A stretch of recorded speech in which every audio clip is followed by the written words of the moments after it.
Hey guys, my name is Dr. Stevan. I'm here at MERS Apothecary in Chicago, Illinois, and I'll be talking to you today about digestive bitters. Digestive bitters have been around for centuries, used all over the world. If you think of like an Italian Amaro, also like a digestif. Similarly to that, we have our own popular brand Underberg, which is right to the right of me, which is also used as a digestif to help aid in digestion and other types of gut problems, especially catered towards more so for diet. So when you're supplementing a digestive bitter for eating, it's especially important to understand what it's going to do for you. A lot of our body is primal in nature, so when you add certain things to it, it's going to react a certain way. So when you add a bitter, the idea behind bitters is you're going to increase salivation, which releases a bunch of these enzymes that then go through this whole process that aid in digestion. So you won't feel as bloated, you won't feel as constipated, and just things like that that help really aid in the entire digestive process. The Western diet is mainly catered towards what tastes good.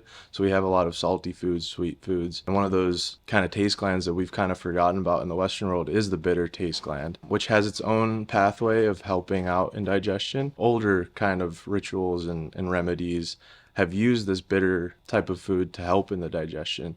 And because we've forgotten about it, it's important that we continue using it so that we could help our bodies cleanse itself. So Swedish bitters first started actually from a physicist from Sweden, Dr. Klaus Samst, but it's more popularized by Maria Treben, another product that we carry here at the store. She kind of made it more popular by going through a bunch of different herbals that she found was a blend that could really aid in digestive support, and add that to a list of other things too. You know, bile acid secretion, where's bile formed in your liver? Where's it stored? In your gallbladder. So there's thoughts that Swedish bitters isn't just for digestive aid, but could also help in liver function, gallbladder function, and also can be applied topically for the skin. So there's kind of different thoughts about this, different schools of thoughts to how you can use Swedish bitters topically. Not too much has been like confirmed about it, but there have been some reports, where people have bruises, scrapes, that they can apply this, and it really aids in kind of the healing process. A natural kind of way of going about not curing but helping your skin heal. As an old Chicagoan growing up here, I came to MERS as a kid, and my mom used to always get me a brand from Dr. Theis. We do not carry that one anymore, but something that's very similar is Maria Treben's Swedish bitters that she's had for many years. So it's something that I think is one of the more helpful ones that we carry. Add that to the list of the digestif, like the Underberg, which is more catered towards the meal side of things. And then we also have an alcohol-free version from Fluorescence. And also for those that might not necessarily like the bitterness, we also have like a citrus bitters from Urban Moonshine. Yeah, yeah. I shouldn't have said it like No, that. that's okay. Yeah, for those who are having issues getting past the bitterness or the taste of these bitters, we do have a citrus flavored type of bitter from Urban Moonshine, which might help for those who don't want to have a bitter food.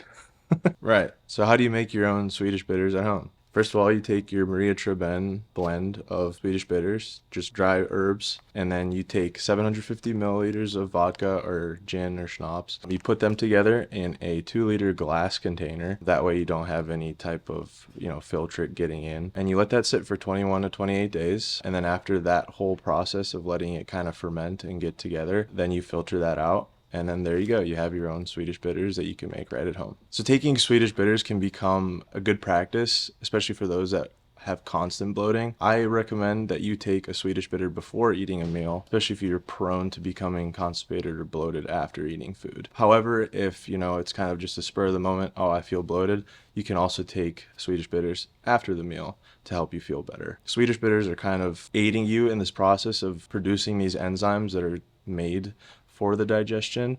So really taking it at any time is going to help. Just kind of understanding your own body and when you're going to be eating and how you're going to be feeling, what you're going to eat. Really, it just depends on yourself. So before or after you can have it, and you could have it multiple times a day.